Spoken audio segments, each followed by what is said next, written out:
না, এরকম আসলে স্পেসিফিক তো কিছু বলতে পারবো না। কারণ সে সর্বগুণে গুণান্বিত। এখন আসলে কি বলবো? উনি এখন আমার জীবনের সবচেয়ে গুরুত্বপূর্ণ মানুষ, আমার হাসব্যান্ড। ওনার নাম এহসানুল হক। উনি একজন আইটি প্রকৌশলী। উনার কারণেই আসলে আমার বিরতিটা নেওয়া। আমি যখন অভিনয় করেছি সেটা আসলে খুব মনোযোগের সাথে করেছি। যখন পরিবার শুরু করেছি তখন সেটাও আসলে মনোযোগ দিয়ে করার চেষ্টা করেছি। এজন্যই বিরতি নেওয়া। তা আমি যখন সম্পর্কে আবদ্ধ হয়েছি তখন তো আমার ক্যারিয়ার একদম পিক একটা টাইম। আমি একটা ফিল্ম করেছি মাত্র। তো ওই সময় একেবারেই পরিকল্পনা ছিল না বিয়ের। আমাদের পরিচয় হয় একটা পারিবারিক একটা দাওয়াতে। সেখানে উনি ফার্স্ট দেখে আমাকে, তারপর আম আমাকে সরাসরি সে প্রপোজাল দেয়। তারপর আমার ফ্যামিলিতে প্রস্তাব পাঠায়। আম আমি তখনও রাজি ছিলাম না, কিন্তু উনি এতটাই পেছনে লেগেছিলেন যে আল্টিমেটলি আমার ফ্যামিলির সবার মন জয় করে, আমার মন জয় করে আমরা বিয়ে করে ফেলি। আমার মনে হয়েছে যে একজন আর্টিস্টের জীবনটা আসলে গোছানো থাকা দরকার। আর আর্ট ক্রাফট এমন একটা জায়গা যেটা চর্চা, অনুশীলন, স্টেবিলিটিটা না থাকলে অনেক খুব ট্যালেন্টেড আর্টিস্ট কিন্তু হারিয়ে গেছে, কারণ জীবনের নিয়মিত ব্যাপারগুলো থাকে না। আমার মনে হয়েছে যে সে আমার জীবনে ওরকম একজন অ্যাঙ্কার হতে পারবে যে আমাকে হয়তো আমি পথভ্রষ্ট হলে সে আমাকে ফিরিয়ে আনতে পারবে। সে একজন good guardian, good human being, আর প্রচণ্ড অনেস্ট। এই ৩টা গুণ আমার মনে হচ্ছে যে আমি খুব একসাথে পাইনি। হয় আমার সাথে খুব কনসিস্টেন্ট, আমাকে চাইছে কিন্তু অনেস্ট না। আবার হয়তো অনেস্ট কিন্তু সে পারসিস্টেন্ট না, বা গার্ডিয়ান বা ম্যাচুরিটি তার কম। এরকম আমি একসাথে এরকম মেলবন্ধন সহ একজন মানুষকে পেয়ে যাবো এটা ভাবিনি। ওনার মধ্যে এই বৈশিষ্ট্যগুলো আমি পেয়েছি এবং আমি অনেক অনেক কৃতজ্ঞ আল্লাহর কাছে। আমার মনে হয় এটা আমার নিজস্ব সমস্যা, কারণ আমি নিজেই খুব কম সাবলীল থাকি সামাজিক মাধ্যমে। আর আমাকে আসলে কোনো অ্যাওয়ার্ড শোতেও আগে কখনো দেখা যায়নি। আমি এগুলোতেও যেতাম না, খুব একটা ইন্টারভিউতেও যেতাম না। আমার মনে হয় আমার একটু পাবলিক এংজাইটি আছে, অথবা আমি একটু নিজের মতো থাকতে পছন্দ করি। এই জায়গাটা অনেকটাই আমার দূর হয়েছে আমার হাজব্যান্ডের জন্য। ওই ফার্স্টে পোস্ট করা শুরু করে। তো তখন আমার মনে হচ্ছে ও আমাকে বলেছে যে কেন না। যদিও তখন করোনা ছিল, আমাদের প্রোগ্রামটা অত বড় করে করতে পারিনি, আমাদের পারিবারিকভাবে করা হয়েছিল, কিন্তু সেগুলোও আমি শেয়ার করিনি। আমার বেবি হওয়ার পর যখন সমস্ত মাধ্যম থেকে আমাকে নিউজের জন্য বলছিল, তখন আমার হাজব্যান্ডই বলল যে হ্যাঁ, ইন্টারভিউ দাও, তোমার ভক্তদের জানার অধিকার আছে তোমার সম্পর্কে। তো এইটাই আমার মনে হয়, এটা আমার এক ধরনের একটা ড্রব্যাক। আমার মনে হয় এটা আমি আসলে আমার কাটিয়ে ওঠা উচিত। এখন সময়টা এরকম যে আপনি সামনে এগিয়ে না আসলে, প্রমোশন না করলে মানুষ অবধি কাজই পৌঁছায় না। তো এরকম একটা সময় আমাকে আসলে অনেক সরব হতে হবে, আমি বুঝতে পারছি। আর আমার ধারণা আমার হাজব্যান্ড অনেক মিশুক একজন মানুষ। উনি আমাকে সাহায্য করবে এই প্রতিকূলতাটা কাটিয়ে ওঠার স্বভাবগত একটা বৈশিষ্ট্য যেটা আমার আছে। সে ১ম এ প্রেমিকা, তারপরে আমার ওয়াইফ, তারপরে আমার বাচ্চার মা এবং এরপরে গৃহিণী। তো এই ৫ টা জিনিসের কম্বিনেশন আসলে তার মধ্যে আছে এবং যেটা আমি একটু আগেও বলছিল যে, আপনারা হয়তো তার একটা জিনিস দেখছেন সবসময় যে হ্যাঁ, তাকে পর্দার সামনে কেমন লাগে, তার একটা সেলিব্রেটেড লাইফ। কিন্তু তার বাইরে যে তার আরও যে অনেকগুলো ক্যারেক্টার আছে এবং সেগুলি যে কতটা সুন্দর, এটা কিন্তু আসলে আমি জানি এবং সেটা আসলে ওই যেটা বলল যে আমাদের পরিচয়ের সময় আমি দেখি এবং কিছু কিছু জিনিসে মানুষের বোঝা যায় যে একটা সেলিব্রিটি হলেও দেখা যায় যে তার মধ্যে ডাউন টু আর্থ একটা ব্যাপার আছে, সাংসারিক কিছু জিনিস হয়তো চোখে পড়ে। তো দেখি মনে হলো যে না, আসলে আমার নিজেরও যেমন এরকম একটা ব্যাপার থাকতো যে আচ্ছা মনে হয় সেলিব্রিটি, মনে হয় পাত্তা টাত্তা পাবো না কি, কিন্তু আসলে মানুষটা কেমন এটা খুব জরুরি। যখন আমি এটা বুঝতে পারলাম তখন আসলে দেরি করি নাই, বললাম যে I think she is made for me. আর আমি একদম সাথে সাথে বিয়ের প্রস্তাবে আমি লেগে থাকি, আমি বিয়ে করবই, তারপরে বিয়ে করি না। আমি এটা বিলিভ করি যে কখন আমি হাল ছাড়বো না, আমার এটা স্বভাব, আমি যখন যেটা ধরি সেটা আমি করবই। So it is a plan যে আমি আমি ওকে পছন্দ করেছি, ভালো লেগেছে, এনি হাও একে পেতে হবে। আর সবচেয়ে বড় কথা কি, আমি সবসময় বিশ্বাস করতাম যে একটা মানুষ যদি একজনকে ট্রুলি লাভ করে সে ডেফিনেটলি সেটা পাবে। সো আমি, এটা আমার বিশ্বাস ছিল এবং আমি সেভাবেই মুভ করেছি। সে যেভাবে গুছিয়ে রাখে, যেভাবে সংসারটা রেডি করে রাখে, it is a totally different type of একটা মানে গুণ বলবো আমি। কারণ আমাকে যতই বলো গুছিয়ে রাখা, আমি গুছানো হয়তো কাজে কর্মে, বাট হয়তো সাংসারিক জীবনে না, বাট সেই জিনিসটা কিন্তু সে 100% করে রাখে। তো ডেফিনেটলি এটা তার অনন্য গুণ একটা। আমাদের মধ্যে রাগ টাগ হয় না, আমাদের মধ্যে যেটা হয় এক ধরনের অভিমান হয়। অভিমান হয়, রাগ হ্যাঁ, হয় না। রাগ হয় না, যেটা আমি আমার যেমন কিছু ব্যাপার আছে, যেমন আমি একটু ভোজন রসিক, আমার খাওয়া দাওয়া নিয়ে খুব মানে যে কারণে মোটা হয়ে গেছে। যে আমি আসলে দেখা যায় একটু খাওয়াটা এরকম হলো, আচ্ছা না হঠাৎ করে ইচ্ছা হয় যে আজকে আমার এটা খেতে ইচ্ছে হচ্ছে। হ্যাঁ, আর ওর একটা খুব ভালো জিনিস, সে খুব ভালো রাঁধে। তো এরকম হয় যে আমি একটা খাওয়ার হয়তো রিভিউ দেখছি বা কিছু দেখলাম, ওকে আমি তখন চলো আমরা আজকে এটা খেতে যাই। সে গেল, গিয়ে বলে কি এক কাজ করি, চলো তোমাকে পরের দিন রান্না করে খাওয়াবো। অ্যান্ড অনেস্টলি এরপর এত সুন্দর একটা রান্না হয় যে খুব সুন্দর, মানে আমার মনে হয় যে আচ্ছা ওখানে কেন আর আমরা খরচ করে খাবো, বাসাতেই খাই। তো আমরা আসলে মোস্ট অফ দ্য টাইম বাসাতেই থাকি, বাসাতেই আমাদের একটা ডিফারেন্ট জগৎ আছে।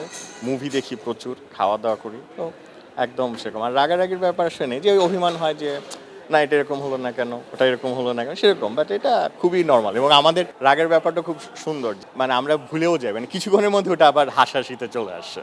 হ্যাঁ, আসলে বেশিক্ষণ রাগ করে থাকা যায় না ওর সাথে। তাকে যদি আমি বাংলা খাবারের দিকে বলি, তার ভর্তা থেকে শুরু করে ডালটা পর্যন্ত আমার কাছে অমৃতের মতো লাগে, সো গুড। আবার যদি পোলাও করবো এদিকে রিচপুরের কথা বলি, সেটাও ভালো লাগে। আবার যদি একটু অন্য ভিনদেশি খাবারের কথা বলি, সেগুলো খুব ভালো। কাজে আমি আসলে এটা কম্পেয়ার করা খুব টাফ। আমার মনে হয় আমার শ্বশুর বাড়ি কুষ্টিয়া, ওই মেহেরপুর, ওখানে একটা বেঙ্গল গোট হয় একটা বিশেষ রেসিপিতে। ওটা আমার শ্বশুরও খুব পছন্দ করেন, আমার হাজব্যান্ডও খুব পছন্দ করেন। বেঙ্গল গোটের একটা রেসিপি, ওটা আমি করি, এটা মেথি দিয়ে করতে হয়। ওটা ওদের খুব পছন্দ। পিতা না হলে আসলে বোঝা যায় না যে আগে আমার মা বাবা আমাকে নিয়ে কীরকম ফিল করতো, কীরকম মানে কি বলবো, যে টেনশনে থাকতো। যেমন আমি, ও জানে, মানে আপনার বাসায় গেলে আমি কিন্তু বেশি টেনশন করি আমার বাচ্চাদেরকে নিয়ে। একটু খাটের পাশে দৌড়াদৌড়ি করছে, আমি চিৎকার করতে থাকি, এই পড়ে যাবে এরকম একটা ব্যাপার। কিন্তু আমার এরকম আগে কখনো, মানে আগে কখনো ফিল করিনি। তো এটা বাচ্চা হওয়ার পরে আসলে বুঝতে হয়েছে, এবং আসলে সব মানুষই মনে হয় বাচ্চা হওয়ার পর বুঝে তার মা বাবা তার কাছে কতটা গুরুত্বপূর্ণ, কতটা ইম্পর্টেন্স রাখে তাদের জীবনে।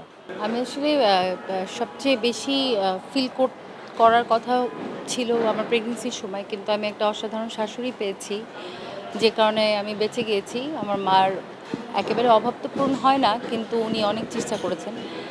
আমি আসলে আমার মার বেশ অনুগত সন্তানই ছিলাম। ৪ বছর বয়স থেকে ডান্স, গান সব কিছুই উনি করিয়েছেন। আমার মনে হয় আমি হয়তো লাকি, আমার মার দোয়া আছে। আমি সন্তান এখনও ছোট, কিন্তু ওরা খুব লক্ষ্মী। আমি আমার মার থেকে একটু আলাদা, এই অর্থে বলবো আমার মা একটু অনুশাসনে রাখতো আমাকে।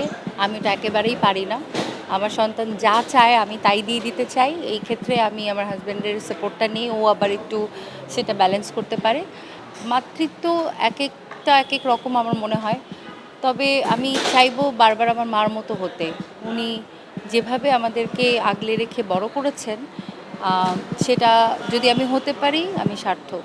আমার মনে হয় বিয়েটা তো শুরু হয়, যদি অ্যারেঞ্জ ম্যারেজ বলেন যাই বলেন, ভালো লাগা, তারপর ভালোবাসা, সেভাবে শুরু হলেও এটা অ্যাকচুয়ালি দায়িত্ব। আর দায়িত্বটা কীরকম, আমি ঘুম থেকে উঠে অ্যাজ অ্যান আর্টিস্ট আমার ভোকাল কিছু অনুশীলন থাকে, বা কাজের ক্ষেত্রে যেরকম দায়িত্ব, এই ম্যারেজ ইনস্টিটিউশনটা একইভাবে দায়িত্ব। তো দায়িত্বের জায়গাটা যখন থাকে তখন আপনি শুধু এক্সপেক্ট করবেন যে প্রেমটা ওভাবেই রয়ে যাবে, সময়ের সাথে এটা প্রত্যাবর্তন হবে না। সেই সব ক্ষেত্রে আমার মনে হয় ভাঙনের ব্যাপারটা আসে। আপনি প্রথমে প্রেমিক ছিলেন, তারপর স্বামী হয়েছেন, তারপর বাবা, আপনার তো পরিবর্তন হয়েছে। তা আপনি যদি স্বামীর কাছ থেকে প্রেমিকের প্রেম আশা করেন, সেখানে ভাঙনের সুর বাজতেই পারে। আবার স্বামী যদি একজন ওয়াইফ, যে পরবর্তীতে মা হয়েছে, তার কাছে সারাক্ষণ এক্সপেক্ট করে যে না সে নোরা ফাতেহি হয়ে থাকবে, তো ভাঙন হতেই পারে। আমার মনে হয় বিশ্বাস, দায়িত্ব আর কমিউনিকেশন, যে একদম খুলে বলা, আমার এটা প্রবলেম হচ্ছে, আসো আমরা বসে কথা বলি। এই জায়গাটা ঠিক থাকলে আমার মনে হয় না বিয়েটা আর ভালোবাসাটা টিকিয়ে রাখাটা খুব কঠিন কিছু। শুরুতে সে আমাকে অভিনয়শিল্পী হিসেবেই দেখেছে, পছন্দ করেছে। কিন্তু বিয়ের পরপর যখন আমি মা হয়ে যাই, তখন সে খুব একটা চায়নি যে আমি কাজে ব্যাক করি। আমি অভিনয়টা খুব মিস করি। আমার মনে হয় এটা করতে পারলে মানুষ হিসেবে হয়তো আমি সবসময় উন্নতির দিকেই যেতে থাকবো। শুধু বাসায় বসে থাকাটা আমার পক্ষে সম্ভব না। একটা সময়ের পর সেও এটা বুঝতে পেরেছে, এবং আমাকে কাজে ফেরার জন্য যখন আমি ডিসিশন নিলাম যে আমি আগের মতো করে ফিরতে চাই, সেই আমাকে সবচেয়ে বেশি সহযোগিতা করেছে। আমি অ্যাকচুয়ালি এক ব্যাপারটা খুব এনজয় করি, কারণ মানে আমি কিন্তু যে শুধু যে মানে তার হাজবেন্ড তার না, আমি তার বড় ফ্যানও। তো আমার কাছে ভালোই লাগে, আমার খুব মজা লাগে যে আচ্ছা এই যে ইন্টারভিউ দিচ্ছে, কথা হচ্ছে, ওকে নিয়ে একটা ক্রেজ হচ্ছে, আই ফিল গুড এবং আমি এটা এনজয় করি। আর ডেফিনেটলি মানে আমার কাছে মানে সবসময় আরেকটা না, জেলাসি কেন হবে? মানে এটা আমি আসলে খুব প্রচণ্ডভাবে এনজয় করি ব্যাপারটা এবং আমার খুব ভালো লাগে। কারণ আমি তো এখন বলি যে না, মানে মানুষের সাথে মিশতে হবে, কথা বলতে হবে, দেন অ্যাকচুয়ালি মানুষ জানবে। আর আরেকটা বড় কথা হচ্ছে যে শার্লিন ফারজানা একটা কিন্তু পাবলিক ফিগার বাংলাদেশের জন্য। তার হাজারটা ভক্ত আছে। তারও কিন্তু আসলে সেই ভক্তদের প্রতি অনেক দায়িত্ব আছে। তো সেদিক থেকেও তো আমাকে আসলে সাপোর্ট করতেই হবে। তো আমি সেটা সবসময় করি। দেখা মানে কি আমার বাচ্চারাও দেখে। সবসময় দেখতে থাকে। সময় পেলেই এটা ছেড়ে রাখে মানে আমার সবার সময় দেখা হয় এটা। সবসময় দেখা এবং মাঝে মধ্যে বলে যে তুমি এত অল্প সময় কেন কাজ করছিলা, তোমার কাজ আমরা রিপিট দেখি বারবার। তখন আমি বলি যে তাহলে আমাকে কাজ করতে দাও, তাহলে নতুন কাজ দেখতে পাবা।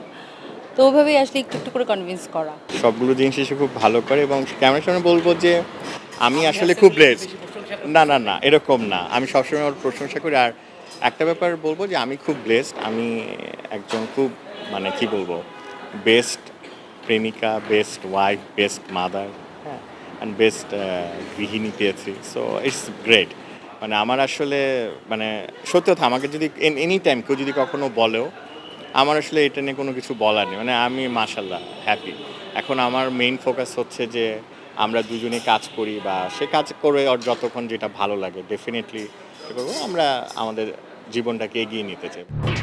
এলো খবরের কাগজ, নিখাত, নির্ভীক, নিরপেক্ষ।